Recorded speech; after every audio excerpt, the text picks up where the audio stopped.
I know what I was doing when I was 18 and I don't want to be judged by it. So why would I judge other people by what they were doing when they were 18? That needs to be on a bumper sticker if they still have those.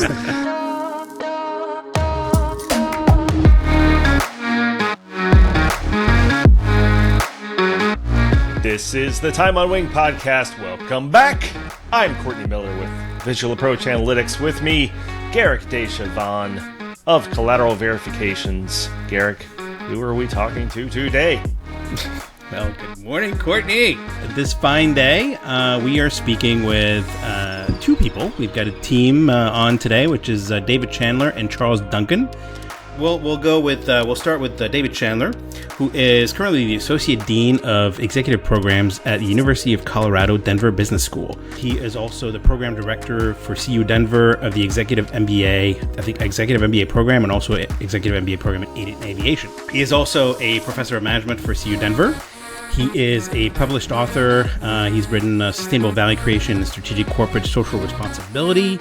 He's got a PhD in management from the University of Texas at Austin. He's got a Master of Science in East Asian Business from the University of Sheffield. He's got a Master of Science in MS and Management from the University of Texas at Austin. He also has a Bachelor's of Arts in American Studies from the University of Kent. And he's got an MBA from the University of Miami Herbert Business School. And then we also have Charles Duncan. Charles Duncan is, currently he's a professor at University of North Carolina. He is also a senior advisor for Altitude X Aviation Group. Prior to that, he was president and executive advisor for Norse Atlantic Airways. He's had a variety of roles with WestJet Group, including EVP, Chief Strategy Officer, President. He was also an SVP and a VP of Technical Operations for United Airlines. He's got a bunch of roles, including President and CEO for Micronesia. He's had a bunch of roles in revenue management and marketing planning for Asia Pacific for Continental Airlines. And he also has an MBA from Harvard Business School and a BA in Economics and International Studies from UNC. So we've got a couple of scholars with us today. So Charles and David, this is your time on wing. So before we get on with our guest, which you guys are going to absolutely love, we obviously, first of all, we want to thank all our listeners for listening to us and making the show what it is today. And we certainly welcome any of you to, whenever you see us at conferences, just please say hello. And we'd love to hear that you guys are listening and fans of the show. As you all know, we do run businesses. And so from my end at Collateral Verifications, on the appraisal side, right, obviously if you have any needs when it comes to aircraft, engine, landing gear, you name it, right? Just please feel free to reach out. I'm very approachable. I'm happy to chat about any kind of projects, and we'd love to work with you on a variety of things. We do have some publications out there as well. I do Turbine Aircraft Guide, Turboprop Value Guide. I've got the Aircraft Rating Tool. So there's various publications that we put together that can kind of help you on your day-to-day. Great reference points. So definitely, kind of reach out to us, and we'd love to chat and kind of start that relationship with you. Okay. Back to the show. David and Charles, thank you very much for joining us on the podcast. It's really nice to have you here. And, as for those of you that listen, as you guys know, we always start with kind of getting to know our guests a little bit better and getting to understand where the passion is for aviation and how their path came about to go to what they are doing today. So maybe we'll start with David and just kind of get your take on, obviously you've been a scholar for almost all your life, right? It feels like. So I'd love to hear kind of where that came about in terms of, the need for, or the thirst for more knowledge, and then how that brought you, to what you're doing today in aviation. So I'd love to start with that, and then we'll move on to Charles. Great. Well, thank you both, Courtney and Garrick, for having us. It's a real honor to be here. And yes, happy to share a little bit about what we're doing, Charles and I, and with the Executive MBA in Aviation at the University of Colorado, Denver. So my route to this place in time is somewhat convoluted. I didn't actually start my PhD till I was 35. So I have about 12 to 15 years of experience. I was going to say professional experience then, but I'm just going to call it experience. Before I started my PhD, when I'm now 57, I moved to Denver to become an assistant professor in 2011. So I've been in my current business school for 15 years. Prior to that, moved around quite a bit. As you may be able to tell, I'm British born. It's not always obvious. I think my wife tells me I'm losing my accent all the time, but No, but I think Americans don't. It's still tell me there. that. It's still a little bit there. Don't worry. Don't worry. Keep talking to Americans, you'll feel better. So British born, but spent a lot of time. And actually, one of the most things I'm most proud of in my life is that I've lived for over a decade on 3 different continents. Spent a lot of time in Asia, obviously growing up in the UK, and then here in the US since 2002. I originally came to the US to do my MBA at the University of Miami just after 9/11, obviously. So staying in the US afterwards was challenging. But what I found most interesting about my MBA was the professors that I had the most respect for, the classes that I enjoyed the most. They seemed really happy. And so I asked them, why are you guys so happy? And they told me about this career called academia. And it was really after learning about that I thought about doing a PhD. And it's not that it was necessarily the ideal that I was working towards, so much as I'd started eliminating all the other possibilities. And as I started to eliminate those, the one that was left seemed to be both to respect a curious mind, that inquisitive nature that I think is built in. I don't know that you can acquire that. But it also had the flexibility that I appreciate. And so the ability to research what you think is important as opposed to work on behalf of somebody else is a really attractive part of academia, and something that drew me in. But I think in general, after my life, there hasn't been a plan. I've been in plenty of job interviews where people have looked at my resume and said, this doesn't make any sense to me. It's just join the club, man. Yeah. I've just gone like that in itself is its own line item on a resume that just will not make sense to you. Well, and we'll get into what is it that corporations want from their employees. I hear often that they're interested in well-rounded 3-dimensional people, but I see them hiring 2-dimensional experts all the time. And so that conflict is perhaps a big part of this conversation as we get into it as well. But there's never really been a plan. It's just what comes next. What's the most interesting thing that comes next? And for a big part of my life, that involved moving to a different continent. Interesting. I love it. Yeah, I love yeah. it. What's interesting? Yeah. That's always kind of the life the life objective to put Right. like what do? I do whatever's interesting. Like, And I do that on a daily basis too. My definition of a successful day is I have more meetings that are interesting than less interesting, than boring. So if I have more meetings that are boring in a given day, my day's not gone well. But if I've had more interesting meetings in a day, then I've had a good day. I'm sensing a TED Talk forming here, right? Like you could do like the David Chandler productivity system. And I go down and I list what's the most interesting thing, and I do that. I love it. So Charles, you're a bit more aviation focused, but so why don't we, a little bit, right? You've hit a few. So, Garrick, I mean, I would say if when you look at my resume, there's no question. It's aviation. That's it. Very single-mindedly so. But if you roll back in terms of what got me interested in it. I'm a Navy brat. My dad was career Navy officer and spent most of his career on aircraft carriers. And so that's probably the start of it. I mean, being a young kid, being on the flight deck and seeing the flight activity. And then maybe more specific in terms of what sort of piqued my interest or got me into it. We were stationed in Naples, Italy when I was really young. And this was in the early 80s. And every summer, I would fly as an unaccompanied minor, and I'm talking like 6, 7 years old, to see my grandparents in Alabama. And so just that act of being a UM, as they're still called, the unaccompanied minor. And it was typical in TWA and flying from Fiumicino and Rome over to JFK and then connecting down to Atlanta. As a 6-year-old, I think kind of opened my eyes to the magic of aviation and what goes on. And I've sort of just been smitten ever since. And just to tag on to one thing David said, I think is sort of interesting, and seeing these professors who were happy with their academic careers. I'm a big subscriber in that as well. My wife tells me all the time that very few people are enjoy their work in the way that I do. Right, I roll out of bed and I just can't wait to go to work, and I just love, even now, 30 years after starting in the business, it's still fun. It's still interesting, and I'm having a ball. So, yeah. Yeah. Wait, is that Garrick? Is that how you feel about appraising every morning? Every day, and when I wake up in the morning, I can't wait. No, look, it is fun. I will say, the one thing about this industry, right, is that it's never a boring moment, right? And if it is, then you're doing something wrong. Because it's true, right? Every day you wake up and you're like, oh, okay, new project, could be interesting. It could be just, another project that you've done 1,000 times before, and you're like, all right, whatever it is. But then you usually end up talking to somebody or commenting with somebody on email, or so it's always interesting. But so Charles, from your standpoint, like you've obviously worked for a variety of airlines, right? So what kind of led you to go from that to more education? Yeah, well, look, it's a great question, Garrick.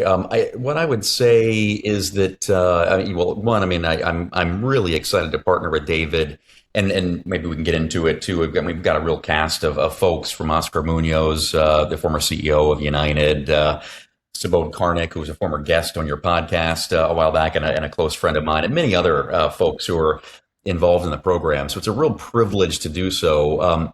I enjoy being an adjunct professor. I teach in a few other programs, or have taught over the years. It's not my full-time gig by any stretch, but I've kind of gotten to the point in my career where I have a lot to share, and I'm happy to sort of give back and share that knowledge. And I find I learn as much from the students as I'm able to share, in the other direction. And so I get a lot of fulfillment from it. And when David approached me about this executive MBA in aviation, there isn't anything like this, in the industry, I was happy to sign up and share some time to help, shape the program, but also take a hand in teaching a course. I'll be teaching an aviation strategy course next spring as part of the program. So David, I'd love to kind of get your take on,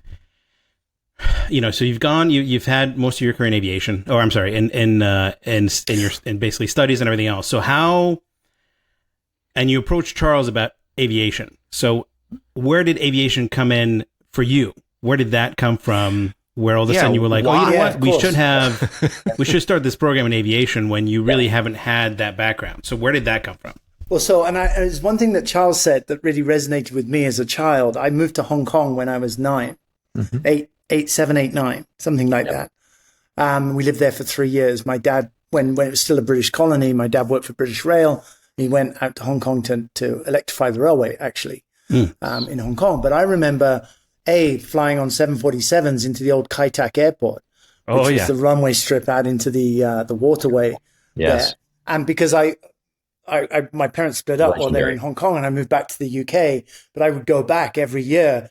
Similarly, Charles, as an unaccompanied minor with my younger sister. There you go. On these 747s. Amazing. So that not so much the plane itself, but being able to transport myself to a completely different culture and experience that culture at such a formative age, I think really shaped my worldview ever since. And so it's not the functionality of how do you get from point A to point B, but it's the fact that aviation enables that travel, that range of experiences that really. So that's been a long-term imprint on me, Garrett, growing up. That's not the reason why we started the Executive MBA in aviation, though. So when you were 10 on that flight to Hong Kong, you weren't like, you know what? Yeah. That's something the industry needs. Yes. when I have the ability to do it, I'm gonna on a napkin. No. Waving through the smoke-filled air, which was the case on 747s. Oh yeah, that's right. Oh, that's smoking right. Yeah. No, more recently, I think it's tied up to the conversation that we're having in this country around what is a university, what is education, and what's the value of a degree. And I think it's a very complicated question. It's a valid question. And it's something that I think universities have taken for granted for too long. So the fact that our feet are being held to the fire on this, I think is really important, because it's going to spur innovation. Because one of the answers to that for the business school in a university, I think, is to support the economic drivers of the region in which they're located. And it just so happens that in Denver, Colorado, the most important economic driver is Denver International Airport. And so forming those connections with those key, we have a long-standing presence in healthcare, for example, which is a huge part of the economy nationwide, of course. And we have a very big research health hospital here as part of our university. So forming that relationship with the airport was something that has always struck me as being something that would be advantageous to do. The idea for the degree itself, it came really as a result of a lot of fortuitous things that happened to happen at the same time.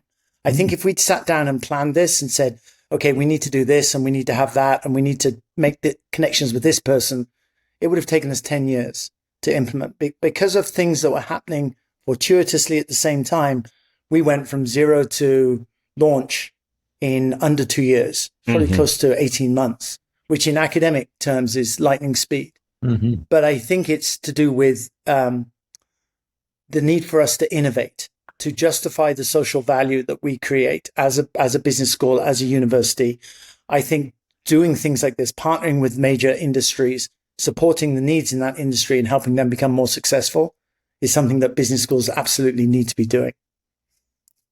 And the program is different. So when I think of kind of graduate programs, I tend to split them into executive, which are more later stage or mid stage, to say later, but mid stage career, as opposed to I would call it the traditional, where you kind of go from undergraduate straight to graduate.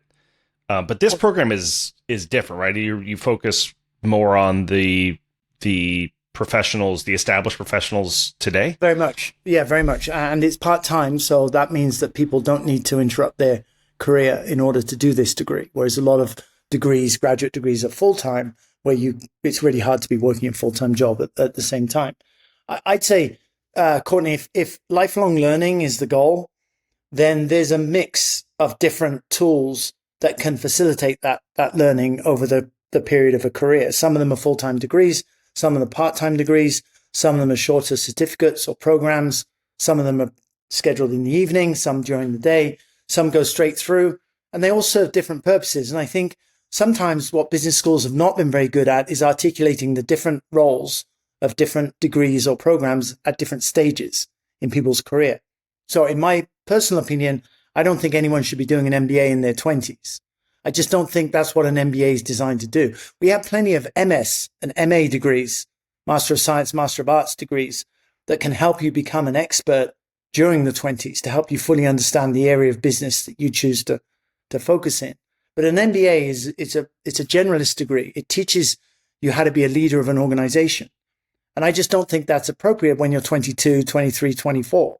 I mean, of course, there are some people who go off and start their own companies, but for them, maybe an entrepreneurship degree would be a better fit to help them understand what it takes to if you're wanting to run a substantive organization, like a large organization, an MBA is the perfect degree for that. But I think there's a stage in your career where you're going to get the most value out of that. And that's definitely later on in your career. And so to your point, Courtney, the average age of the students in the first cohort of the degree is 40. For the traditional executive MBA we have downtown, it's 42. So these are people who are incredibly accomplished, 15 to 20 years of professional experience already. And that changes the nature of the conversation in the classroom. Back to Charles's point earlier about how he learns a lot from the students as well as giving to the students. Absolutely. That only comes if you have people who've got things to give. And that's a function of time, experience, and wisdom, right? As you trial and error, you make mistakes, you learn, you become much better at it.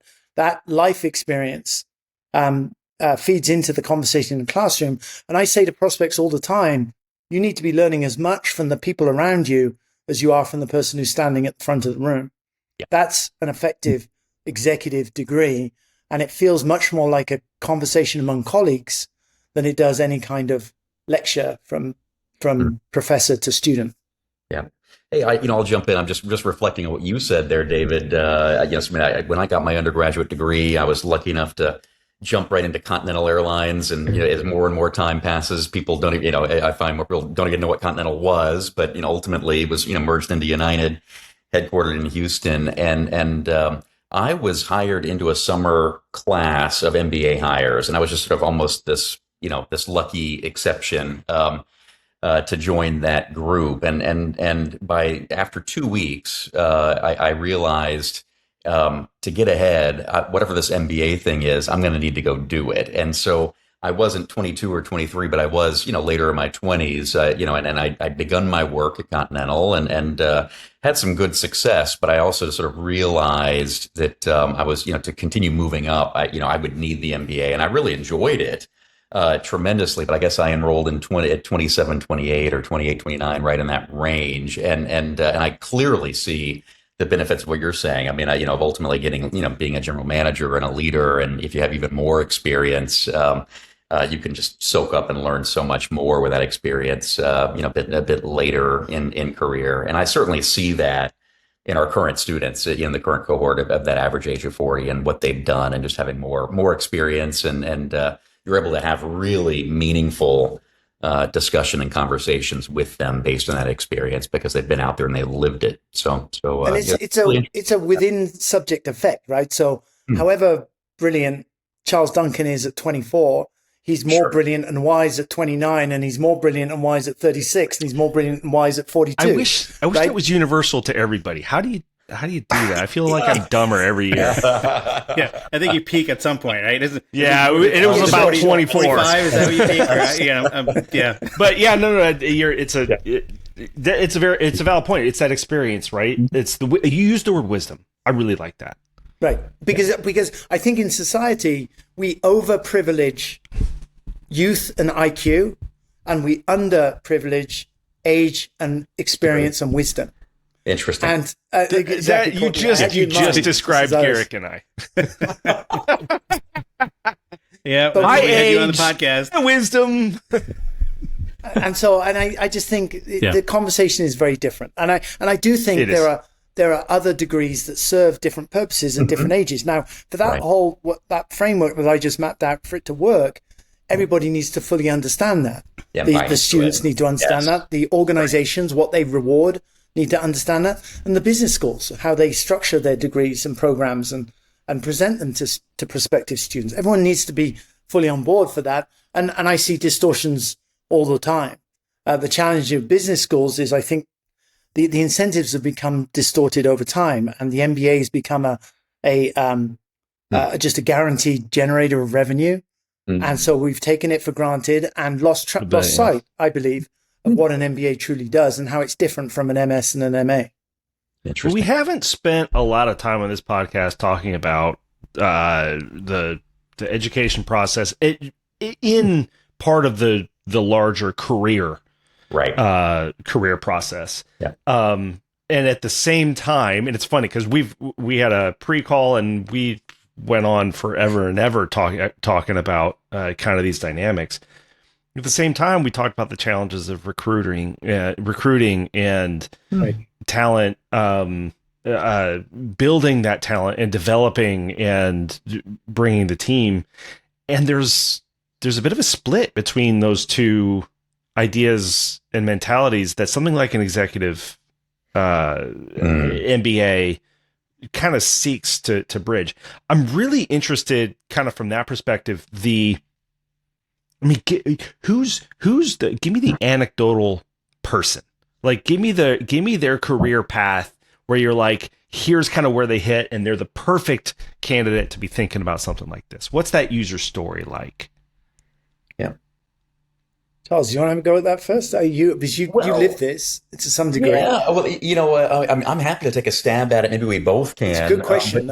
It's a really good question. It's a great question. But I also think David can be grounded and knows the current students better than I do. I've had some interactions, but David's been living the program from day one.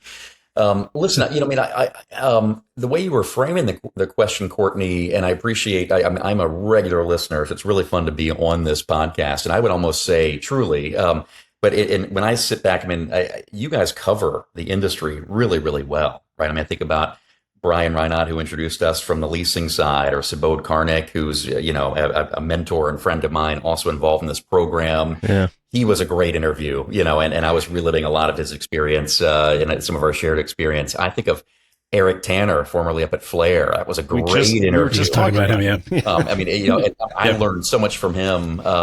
Another one, and I'll stop, but I mean, Ryan Gopal at Global Cross. And think about the range, and those are just the ones off the top of my head, right? I learned so much from those interviews. So I think in a way, you like this Time on Wing podcast is whether it's intentional or not, serving an educational purpose for the industry, right? So you're opening people's eyes and broadening people who are, I mean, already, let's face it, I'm sure everyone who listens is an av geek, and has like their narrow focus and sort of, but you're broadening the aperture of people, because I learned from every single one of those guests. And I think one of the things that's so great about our industry, or I think why it retains people for so long, is it is so complex. Nobody can ever understand all of it. And even, for me, 30 years in, I'm still learning new things, right? And I'll never stop with that. And I remember, again, I've had the privilege of working for a lot of great CEOs, and I realized, they don't know it all either, right? I mean, and the good ones know they don't know it too. Yes, that's another absolutely, thing. and can delegate and can own that, and so Right. on. And so, look, I mean, so sort of having said that, and maybe answering your question a bit more directly.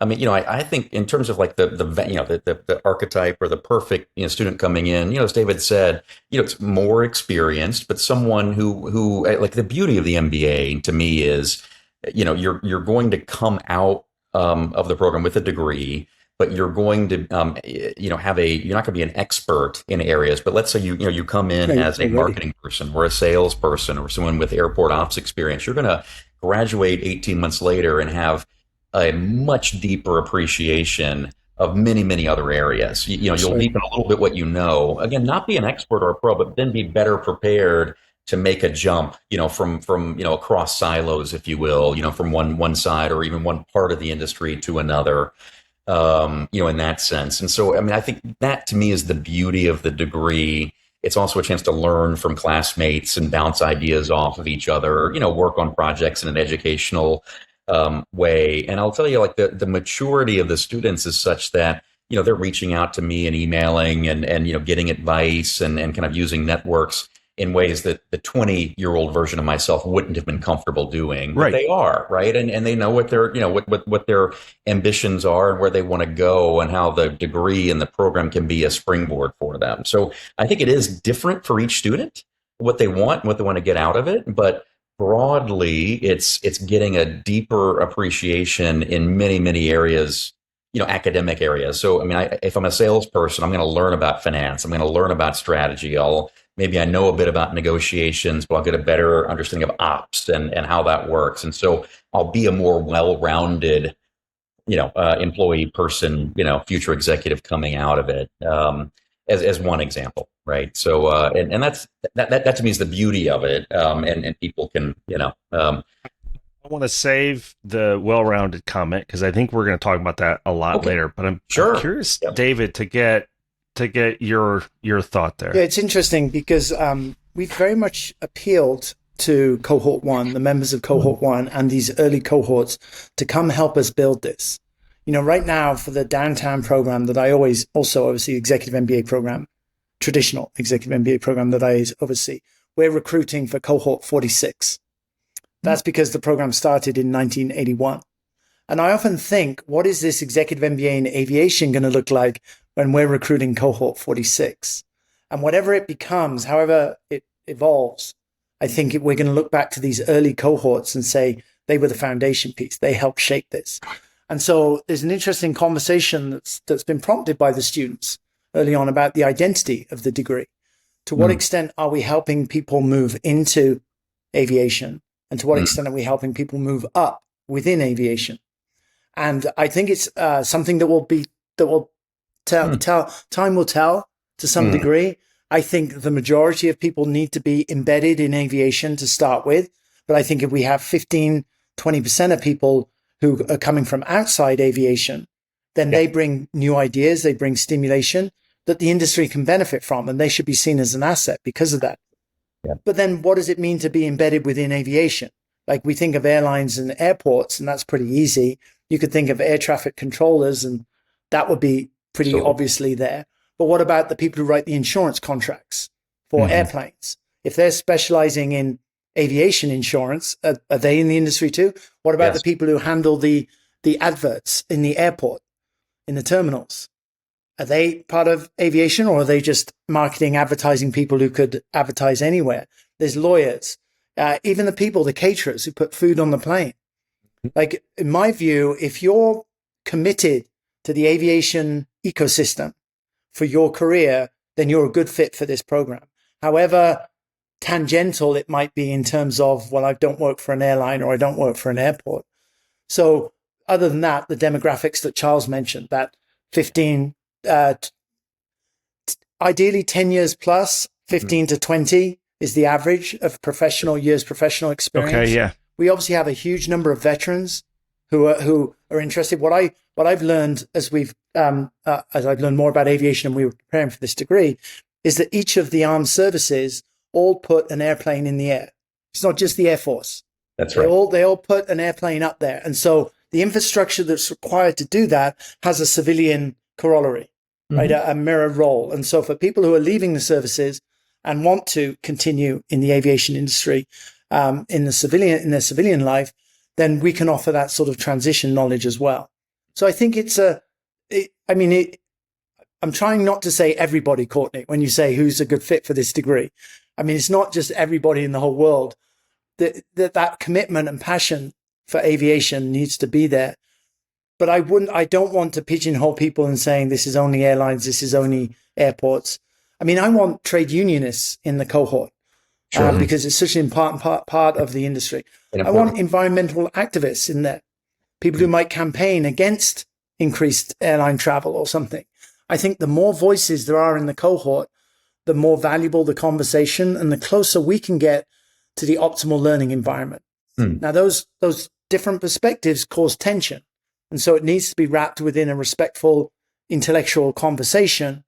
But the idea that different people have very different perspectives to add, and to Charles's point, that's really what we're delivering. We're delivering an understanding of those different points of view. So if you're an air traffic controller and you come to this program, we're not going to make you any better at guiding airplanes. You know how to do that. You're already an expert in that. But what we can do is introduce you to, in a little bit, to every other aspect of the ecosystem, so that when you become a leader in your organization, you understand the points of view of everybody else who's involved in this very, very complex network. Yeah. So from a former employee perspective, I can kind of see this path where you hit middle management, manager, maybe director level. And the idea is, where am I going to find that career competitive edge, right? I love that term, competitive edge. And traditionally, the idea of a degree is to get the piece of paper that you can shove in somebody's face and say, look, I've got the paper. Now give me the next job. This is not that, right? This is the exact opposite of that, which is, hey, I'm curious. I want to learn. I want to broaden the horizons. I want to engage with the things that I don't know. It's that curiosity that then builds the wisdom. It kind of puts structure to the wisdom, right? To the experience.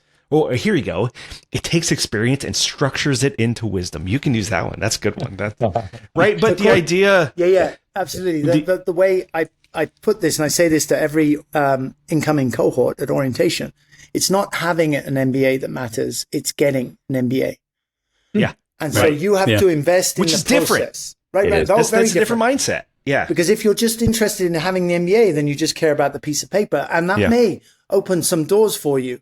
What it doesn't do is help you once you walk through that door, because then you're on your own and you have to demonstrate your value to the organization that you've just joined. And if you haven't invested in the process, the education of getting the MBA, then you're not going to be any better off than you were before the degree if you just focus on the piece of paper. So the piece of paper has value. It's not either or, it's and, I think.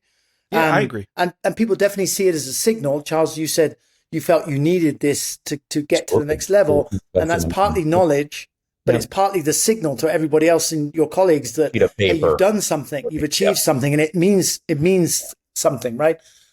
So it should be a signal. It should be a substantive signal as opposed to a superficial signal. And this is not right or good, but I mean, in the way Courtney described it, I mean, I've seen in this middle manager world and, various airlines and whatnot where I've worked, in some cases, the MBA degree is a prerequisite, either required or highly recommended or whatnot. And so it can be a filtering device for, applying for internal roles or even external. And I've seen sort of over my career, the pendulum swing back and forth. And for some hiring managers, it's really important to have the degree. For others, they really couldn't care less. And I've seen plenty of people who've done well, in their careers with a high school, education, not beyond, so it's not to say that one must have this, but boy, I mean, there's a lot of great value, from it. I mean, you learn a ton, as we said, and I love that the way you framed it. It's the getting the degree, I mean, the journey you go through and the learning and so on. You're better prepared to be a leader. But Charles, this is a really important point, because from the organization point of view, I agree. There are some organizations where it's a requirement to get past a certain level. Yes. But those organizations who often may provide some tuition support for their employees to go get the degree, they don't differentiate among programs. Their assumption is that an MBA is an MBA. And as long as you've got one, you can advance to the next level. And that could not be further from the truth.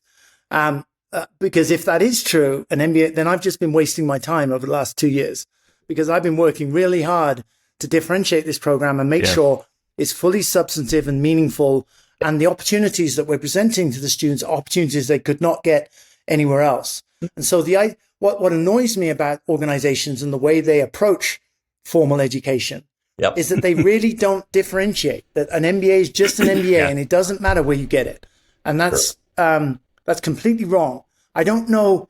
You think of organizations and the care they take when they're investing in infrastructure or assets or the future.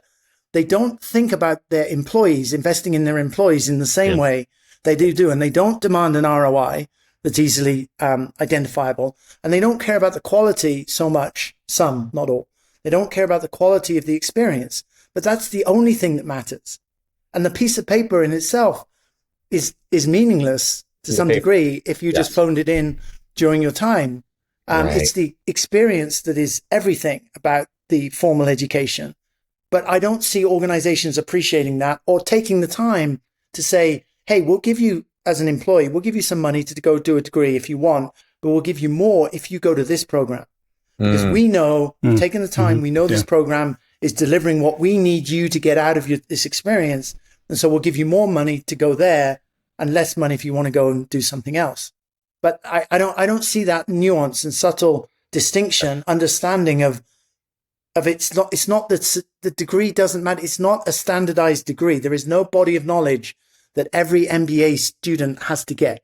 That it just is not out there as a defined, like if you go be an architect, there's a body of knowledge that all architects need to know, because if they don't know it, buildings fall down. And equally with a medical doctor, you need to know certain things or else people die on the operating table. When we're producing business managers, leaders, that doesn't exist. That agreement about a body of knowledge doesn't exist. So if you go off and you've got an idea for a new company, good luck. If you cause harm in the process, well, that's just the pros and cons that we're happy to accept Chapter as a 11, society, baby. Because you might be the next Google. Yeah. Right. Yeah. But It's you very also, you different. might cause immense harm. And there's no gatekeeper there. There's no gatekeeper saying, sorry, we know that you've got a certain body of knowledge and we're not going to let you do this until you've passed certain tests. That the MBA was originally designed to do that back in the 1940s and 1950s, but it didn't evolve that way. And now the idea originally with an MBA was that you could only call yourself a manager if you had an MBA. And there would be a strong certification process around what knowledge was taught to you during that MBA, in the same way it exists today for architects, it exists for doctors and any other profession. But being a manager is not a profession.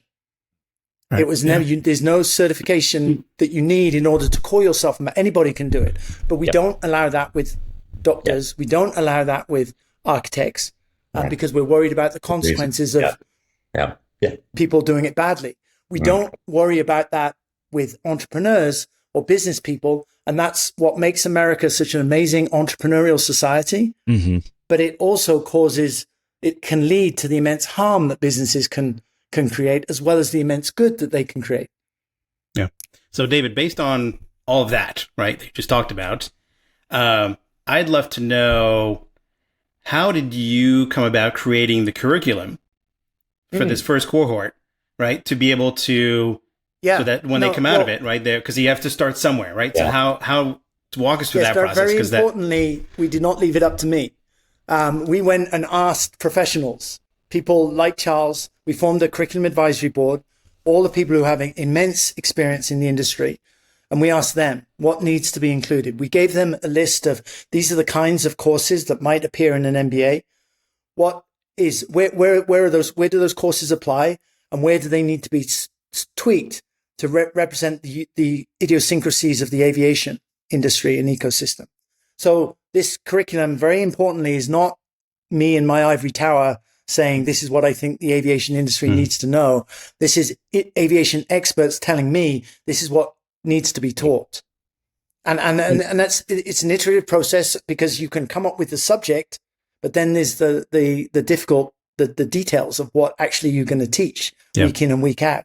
And we've employed instructional designer, professional help to help a lot of our instructors, because at least someone like Charles has teaching experience. And so he understands the concept of a 3-credit course, the narrative that needs to be, that a course needs to hold within it, like a beginning, a middle, and an end with clear learning goals and takeaways.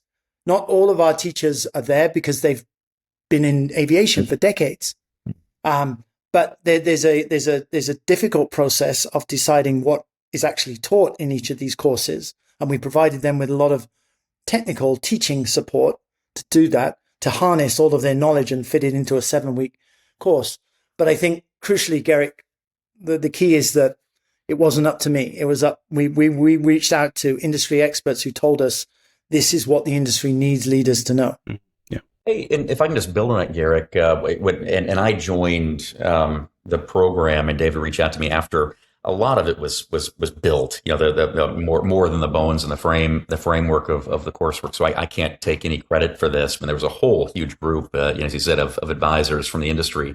But what we've come out with is 7-week terms where there's two classes being taught simultaneously, and in every one of these terms, you have a traditional MBA topic. So right now, the students are studying economics, and then they're also getting network planning, right? So there's an aviation topic being led typically by a practitioner, who would just be from industry, deep experience, and then a more traditional academic, teaching it. So then the next term it might be marketing paired with, I don't know, aviation finance, where we'll get into, EETCs and, various things, or, airport bonds and, very specific. Seat pricing is incredibly complex and fascinating. Absolutely.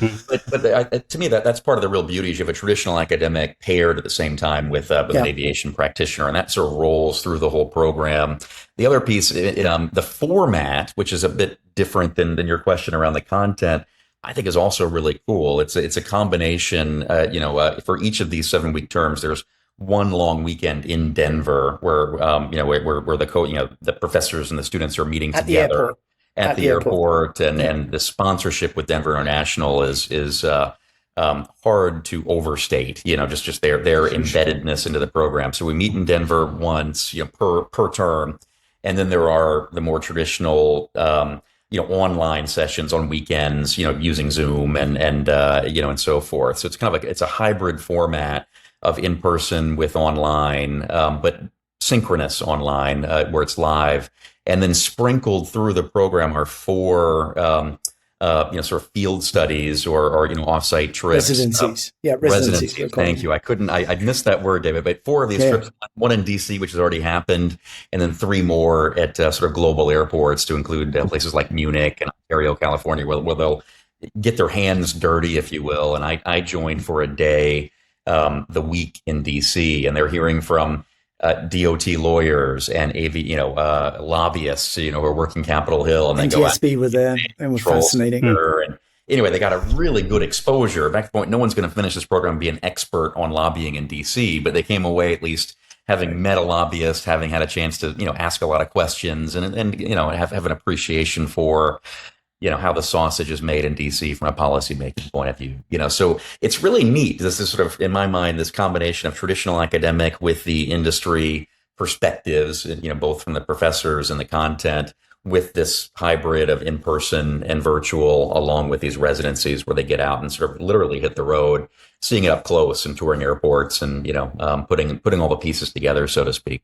Yeah, a little more on the residencies, because actually the current aviation course is, as Charles said, is being taught by Bob Westgate, who did planning, route planning and scheduling for Hawaiian, network planning for Hawaiian Airlines for a long time. So huge expertise. Next term, we have airport management and operations taught by Sean Donahue, who was the CEO at DFW for 12 years.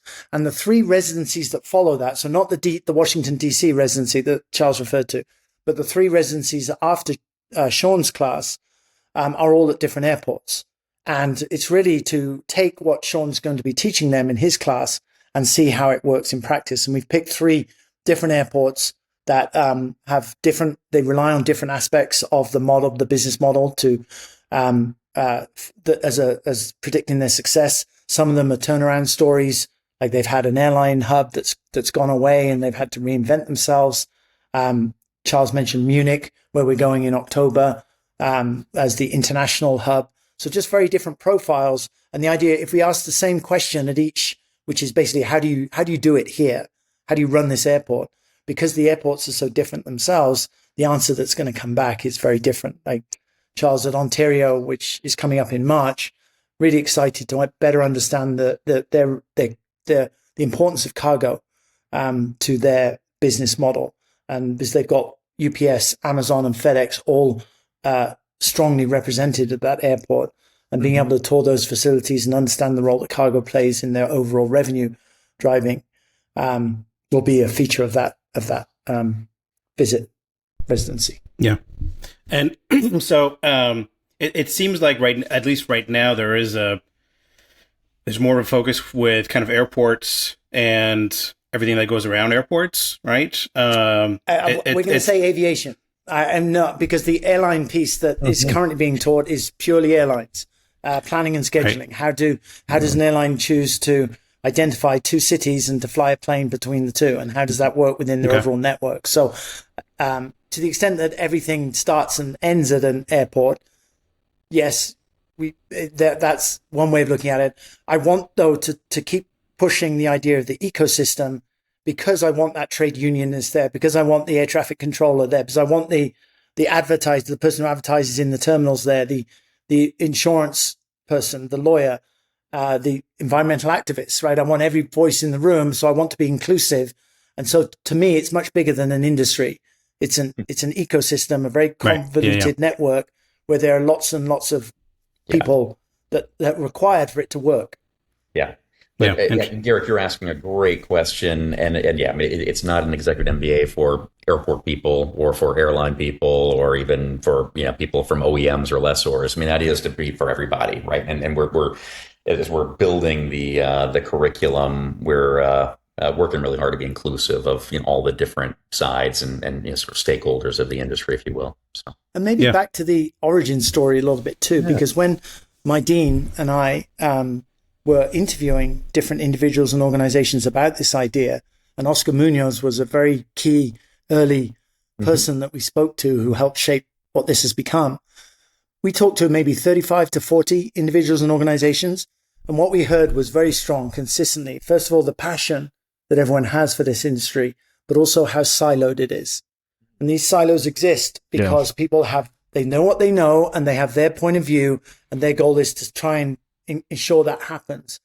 But so we were thinking, so there are organizations that offer leadership development programs, for example, to their employees. And they do that with a view to make their employees a more effective person who belongs to that organization. We wanted to be sure we were doing something different. So we stepped back and looked at this from a macro level and say, if we think about the ecosystem as a whole, if we understand that it's characterized by silos, then the role we play is helping build bridges across those silos.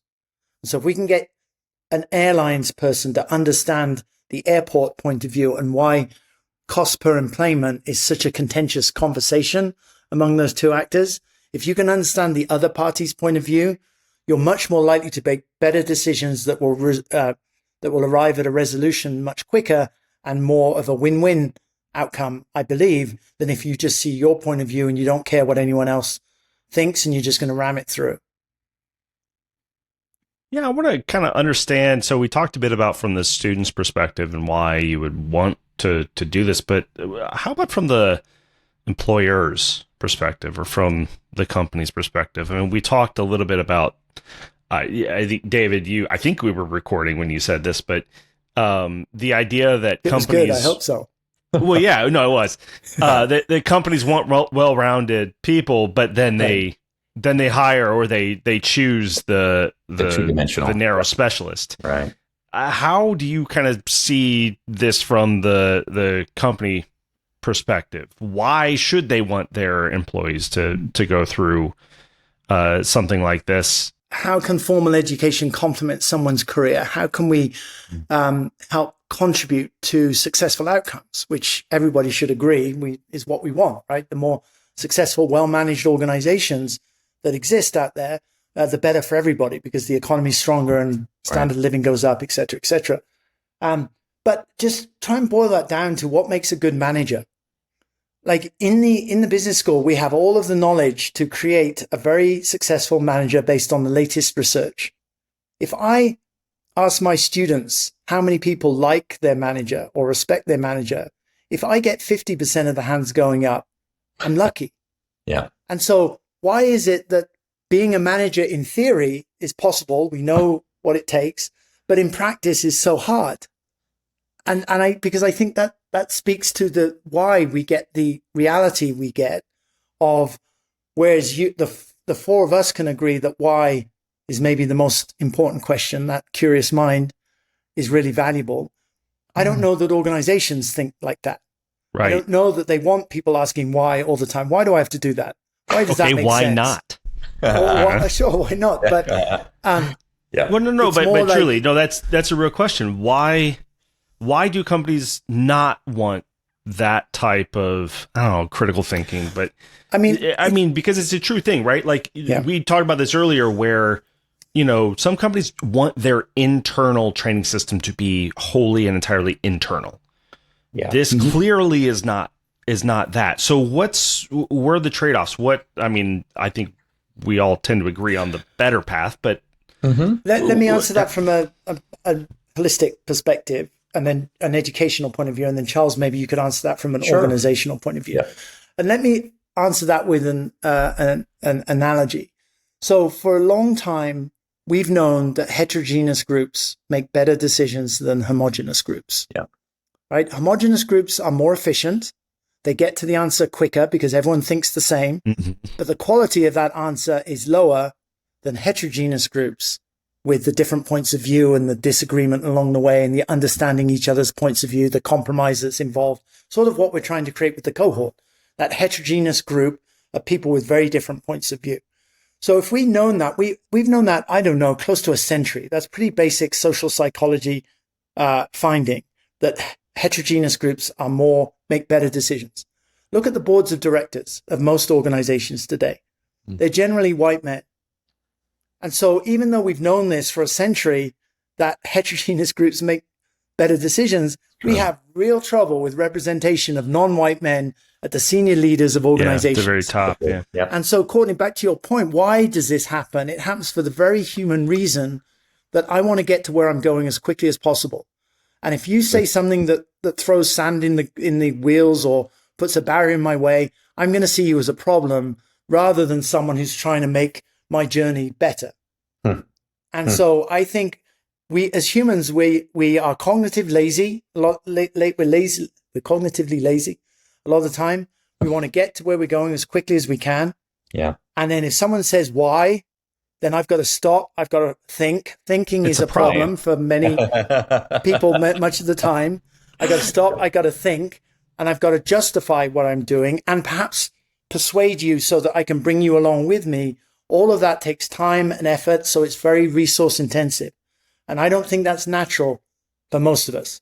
The other point I'll say, and this is something I always used to tell my students all the time, but then I had to actually practice it when I started running a team. Oh, that's walking the walk is the worst. Yeah, exactly. that ivory tower has its benefits, I used to say all the time that if you want to be successful as a manager, you need to care about the careers of your employees more than your own career.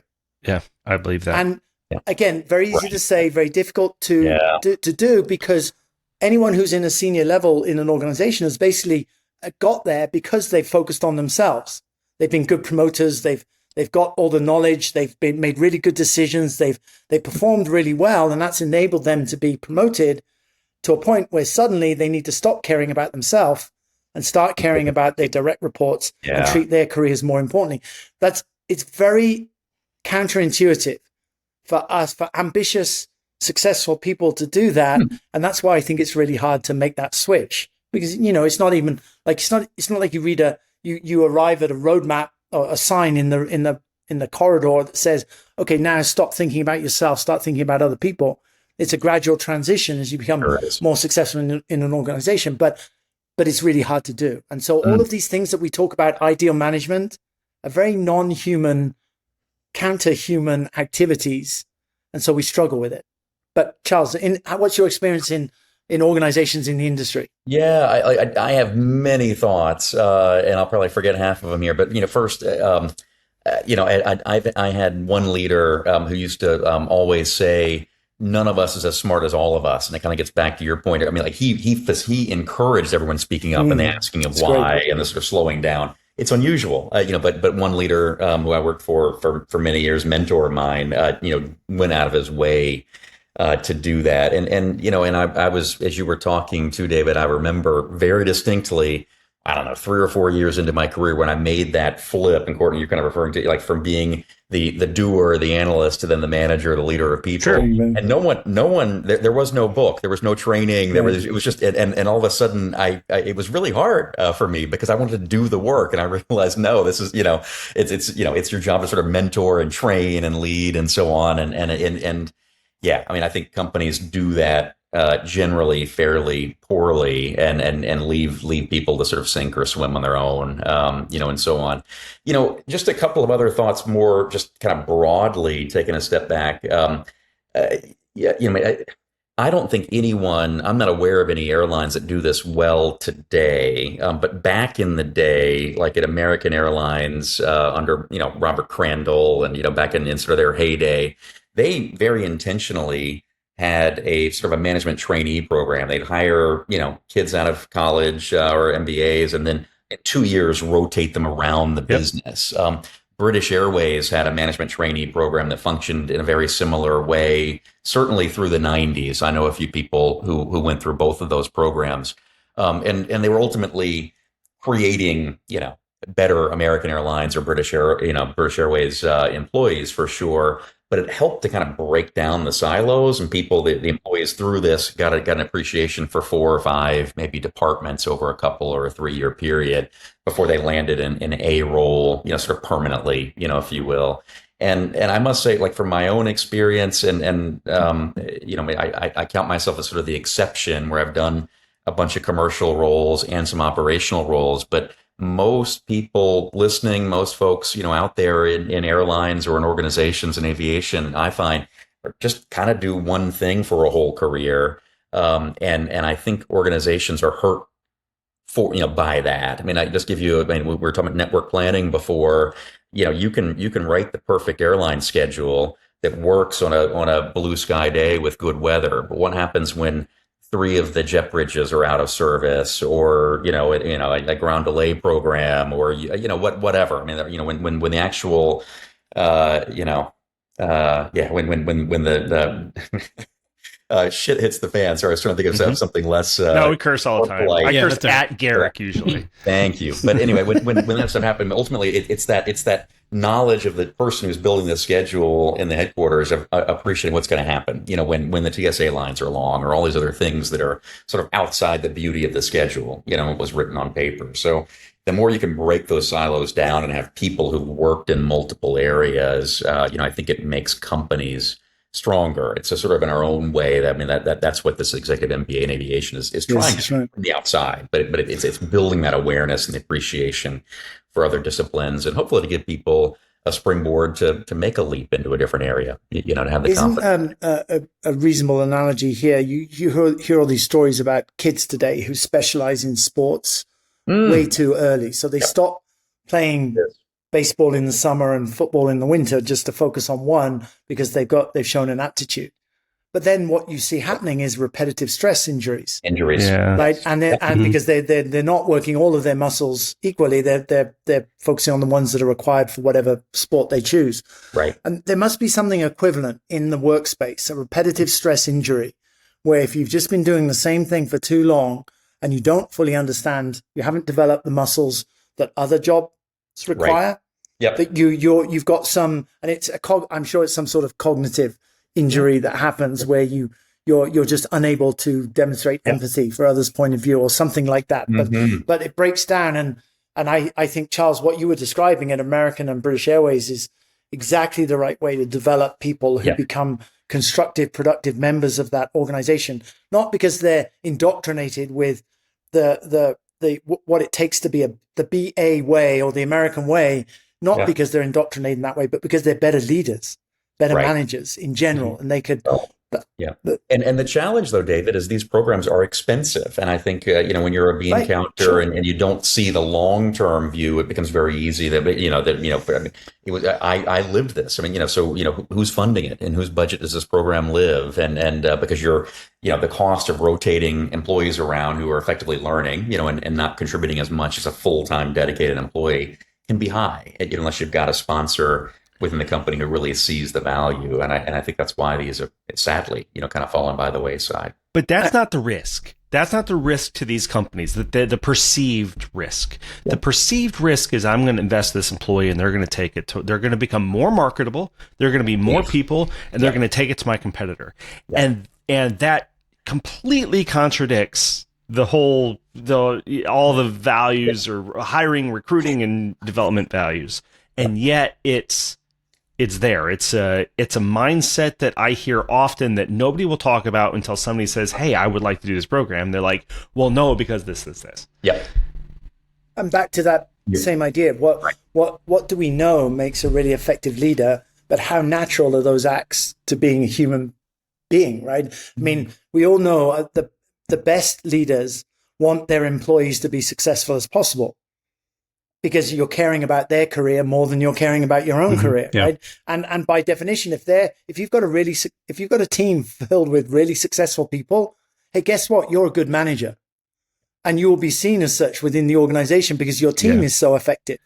That's hard. You should want people to want to take your employees away from that, because it means they're different, they're better. You're doing something that's producing these people who are really attractive elsewhere. But then the obligation is on you to to build an environment where they don't want to leave, because even though the pay might be more somewhere else, they know they get more autonomy, they get more respect, they get more involvement in the decision making. There's promotional pathways open to them. They should appreciate and understand a good working environment, and also appreciate that that's what has contributed to their success. Because you've got a manager, Charles, you just gave a perfect example where you could identify those managers who've been such a positive influence in your career. Oh, yeah. And I'm sure you're probably in touch with them today. And so those ties are valuable, even if the odd person ends up leaving. And who knows, if you're such a good team, they might leave, see that the other place is not nearly as good as where they left, and then come back. Or maybe that other place is a customer or a potential customer or whatever, right? I mean, that Garrick and I were just talking about that in the kind of the consulting industry. When they lose team members, they tend to go to clients, right? You're just broadening. Continue to employ the company, buy from the company. If it's been a positive experience, right? Then hopefully, that comes back to you, even though they're moving on to something else, something better. Yeah. But I'd love to touch on a little bit. So you both have a pretty good multicultural background, right? Both of you seem to have traveled and seem to have. So in an industry which is such a global industry, right? Aviation is definitely has got a global aspect. You talk about the ecosystem. I mean, it's it's everywhere. So how do you, by definition, yeah.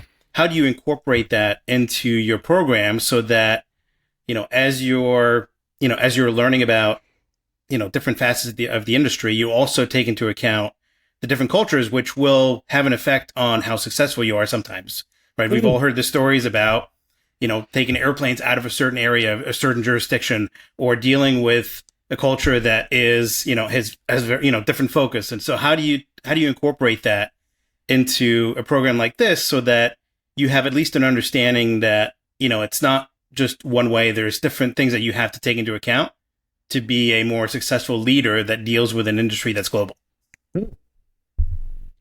I'd say in terms of shaping the program, there's a big piece of that is just respecting multiple perspectives and trying to build a cohort that reflects that honors that understands there's strength in disagreement rather than it's just holding me up or making me less efficient, or what the anti perspective on that would be.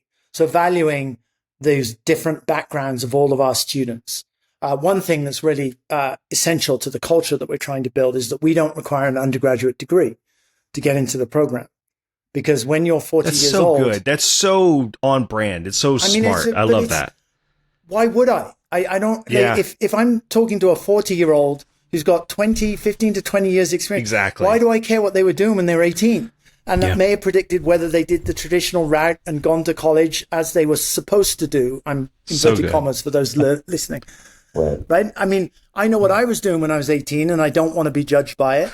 So why would I judge other people by what they were doing when they were 18? That needs to be on a bumper sticker if they still have those. Nice. And so, but it's not just that that's not a charitable act by us. We're not just lowering barriers to access. We're honoring the different background they have, the different point of view, and saying that's an asset to our program because you can teach the other students something that I can't teach them. Because Think about the heterogeneity. Is that a word? But that's right. Yeah. By the way, degrees are absolutely one way in which we're homogenous. Not just this industry, but in business. But what also a great way. The cognitive laziness, right? It's used by programs as a checkbox. Yeah, it is. It's an easy way to filter applications. But by the way, Steve Jobs, an excellent example of a non-specialist, completely changing an industry, right? Bringing something. Wow. And I always think about Charles Oscar with this, right? How he was just excellent about people relations. His empathy is just off the charts. His emotional intelligence. It makes people feel heard, and he brought that with him from his very, very diverse and varied background. Yep. But he's actually a great example for this because now he was on the United board. So he had that kind of executive oversight experience, but he's a railroad guy. Right. Well, before that, Courtney, he was Coca-Cola, wasn't it? Coke and Pepsi. I mean, in a consumer brand, railroad. Yeah. So what a great example of just how that educational or experience diversity, whatever, is used and valuable. He was, exactly what United needed at that time, and we didn't even know we needed it, frankly, in terms of diagnosing it. And he came. I was running O'Hare at the time, and in the first couple of weeks, had to show him the door codes and let him into break rooms and whatnot. And then very, very quickly, he memorized the codes himself. He would just run rampant around. I would get sort of, pager messages or texts that, Oscar, show up here and there. And we're all kind of running around trying to catch up with him and so on. But he had a common touch, back to David's point with the empathy and everything else, that was just off the charts. And it was what the company needed coming through so badly. Really, really difficult merger. And he told a story, and I'm sure there's more to it than just this, but his grandmother was like a chambermaid, was cleaning hotel rooms in Vegas until she was like maybe 80 or something. And she had a retirement party. He went, and like the CEO of the hotel chain was there for her retirement. And this woman just worked, all the way, and never missed a day, right? Never missed a day. And the work ethic that he learned from his grandmother, I think, stuck with him, but also the ability to relate. And motivate and understand, anyway, it was just something I've never seen in another leader. But I mean, he was certainly I mean, we're lucky to have him as part of this program, and he is really taking a personal interest in it. I mean, connecting with the students and shaping it and so on. But United was very lucky to have him at that point in time, without a doubt. It was, And just to emphasize that point, Charles, because we don't put this on the website, but he's volunteering to meet individually with every student in the cohort who wants to, spending an hour of his time helping them achieve their career goals. Because I'm increasingly aware that however good our curriculum is, however good our faculty is, however good the residencies are, it's our ability to help our students achieve their career goals that will really set this program apart. And Oscar's been a huge part of that. He's met with the cohort collectively already 3 times, and we're only in term 3. He doesn't teach until term 8. And so he's met with them collectively either as a guest speaker or showed up to orientation. And then he's meeting individually with as many students who want to, up to an hour at a time. And he's gonna follow up on that throughout the 18 months of the program. So the goal is to create a single experience rather than 8 separate terms or 16 different courses that happens if you don't have a program that's really trying to build that single narrative, that culture, that to make it one experience for the students that just lasts 18 months. And he's a huge piece in that, Charles, to your point. Huge. So how do you come up with people, who to approach for these courses, right? Because obviously you're looking for people like Charles with experience, right? So that they can bring something to the students that are there. So how do you come up with that? And what's the process to be able to approach the right people? And because I guess, as you mentioned, right, it's not a, hey, do you want to do this? Great. Let's just get started, right? It's a whole process. It takes a while to get everything together, right? I mean, and from your laughter, right? It's not an easy 1, 2, 3 thing, right? So how do you guys do that? No, it's definitely a process. And I still believe that Oscar only now is understanding what he signed up for in terms of the amount of work it's going to take for him to teach a class. That signature. But no, it's a great, and again, it's similar to the curriculum. Once again, I did not rely on me. I relied on people who know. And so, I feel once you know Oscar Munoz, everybody in the industry is within 2 steps.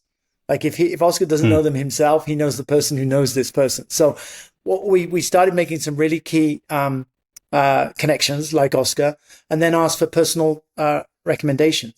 That the combination of the industry expertise plus the teaching experience is really hard. But for example, Scott McCartney, who's just got an amazing point of view and knows everybody in the industry. He also teaches at Duke. So is it your rival, Charles, right? You're at UNC, aren't you? Yes. That's right. He said the D word. Yeah, we're going to let that pass this time, David. But Scott, again, knows everybody. And so once you start asking around, I remember when I was trying to identify residency airports, I reached out to Charles and Scott and said, hey, what do you recommend? Who are the movers and the shakers in the airport industry at the moment?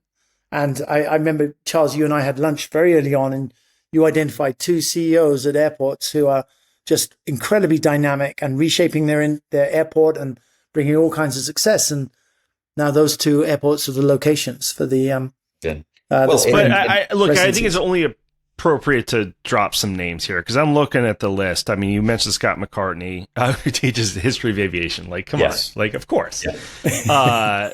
You've got Brett Burgess, CEO and president of ATP Co. You've got Kate Watkins, who most people probably wouldn't know, but she's a state demographer, for crying out loud. Like, you want to talk about like she was the chief economist for the state before that. So wonderful. Right. Sean Donahue was CEO of DFW. Subodh, obviously, we talked about Oscar. Some Charles Duncan guy. I don't know what he does. But I mean, like Ned on the journalism side. And it's Ned's just fantastic. It's just what a group. So Alex, who is teaching the aviation security class, he's got his PhD in aviation cybersecurity, which I certainly didn't know existed as a PhD, but works now for a consulting company in London. But we'll fly him in. And that's another point worth emphasizing is when the students are in person in class, the faculty are there too. We fly the faculty in to be with the students during the in-person sessions of the term. But Doug Downey too, he's got 25 years of experience in the Air Force, worked on the advanced team for Air Force One, as part of that time, and you talk about crisis communications and the amount of planning and knowledge that he has just as a function of his experience. Not he has the necessarily greatest a household title name, in but the history amazing. of aviation, by the way. What is it? Doug Downey is Presidential Advance Agent For Air Force One. of Air Force One. For Air Force One. It's like, okay, that's cool. He's got and also when he was doing that job, the chief pilot of Air Force One was the chief pilot on 9/11. Oh my goodness! And Well, so the the person stories. who was flying President Bush around when they couldn't Wow. land and didn't know what to do. And so, and he also, do you remember there's a famous story about flying President Bush into Afghanistan for Thanksgiving, where Air yeah, Force they had to One sneak had him to in. fly Yeah. very high and then drop Yeah. down very quickly to avoid. So he was the pilot for that too. Wow. Yeah. Wow. So it's just amazing. Yeah. The connections, once you start connecting to really accomplished, really outstanding individuals, it turns out that they know a lot of other really accomplished and really outstanding people. And so, Garrett, to your point, that's how Yeah. it came together. And it was, and I obviously had to be credible when I showed up and started talking to them. But British accent. We already established that. 20 points. when it's Oscar introducing you or Charles introducing you or Right. Scott McCartney introducing you, you come with inbuilt legitimacy. So Yeah. All right. So I don't think we can have any discussion these days without maybe touching on the AI piece to education. Right. And so I guess from my standpoint, just how does that impact a program like this, right? How do you look at that? And how do you fit that in terms of, especially as you're growing your potential leaders, right? How do you fit that in so that it's something that whether they need to be more aware of or whether, right? Because I mean, I think there's AI is creating kind of a easy way out of certain things, right? But it also takes away from the, hey, I have to think about this stuff. Right. absolutely. So how do you guys think about that and incorporating that into programs like these that allow leaders to really kind of think about that? Because it is something that's going to be here with us. So there's a content piece to that, and there's a process-oriented piece to that, right? So we teach it in various subjects. So it comes up in the Aviation Technology and Analytics course, where we give every student a ChatGPT account, or comes through the university. I think it's ChatGPT. And then Alex teaching the aviation security, of course, it's cybersecurity, and there's a big piece of the content there that he will touch on. And I'm sure it will appear here and there in others. I know Oscar is very clued in to the importance of this and its transformational nature. And so he's been pushing us to adopt it as widely as possible. And so as a function of faculty governance, I delegate quite significantly to the faculty to determine what they want to teach. And so I'm sure that they'll bring in where they think it's appropriate. On the process side, there's universities are struggling to react to this, and we're constrained by how fast the university can move, because there's little we can do. The program couldn't go and negotiate an arrangement with Anthropic, for example, to bring it in. That's something the university has to do. And then we will fit in with whatever solution the university comes up with, like providing AI accounts to all of our students. That's a university level decision. There was another piece to this that I wanted to talk about. Which is AI in general, right? And how is it turning education upside down? And to what extent should we go along with it? And what extent should we try and work with it? We can't resist it, but we don't necessarily also need to wholeheartedly go all in on that either, because what I see among corporations is a lot of people throwing a lot of money at this without any idea what they're doing or what they're looking for, what the outcome is, what the ROI on this is. The FOMO is strong, right? The fear of missing out Do is something strong. AI. They feel like they have to be doing it, so they're doing it, but they don't really know where they're going, and they just think it'll make sense at some point. That's really not a great model for teaching a course, where you don't know what the learning goals are, you don't know what the deliverables are, you don't even know where you're going. You just start along a course.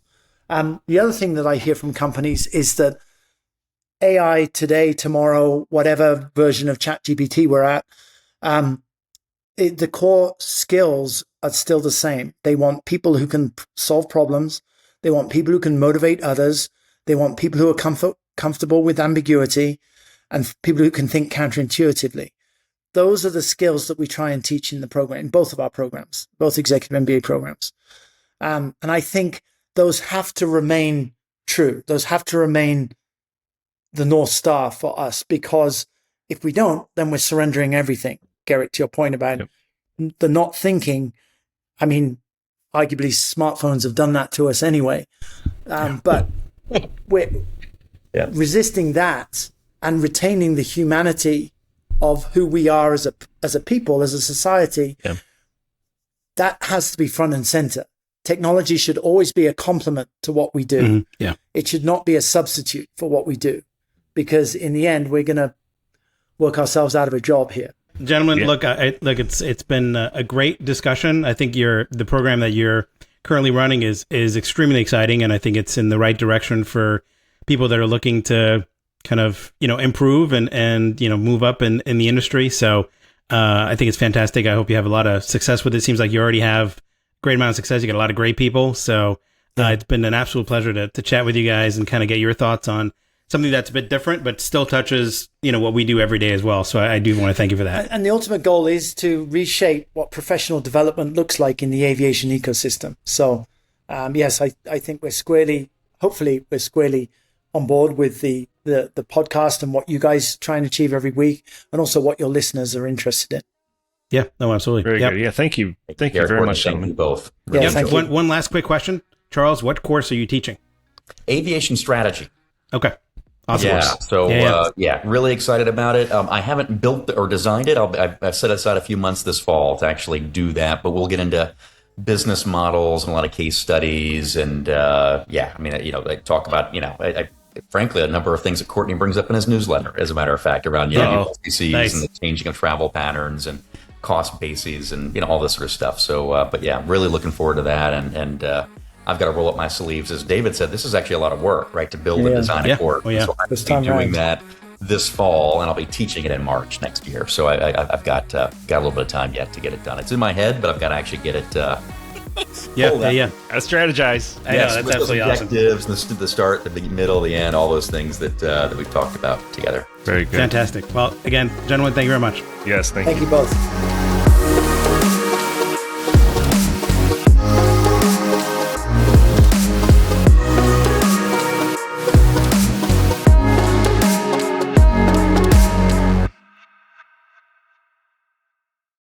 Garrick, who are we talking to today? Well, good morning, Courtney. I figure if I change the inflection, it'll Is that how we're going to talk sound different. That's how we're going to talk today. All right. We're going to ask him questions like this.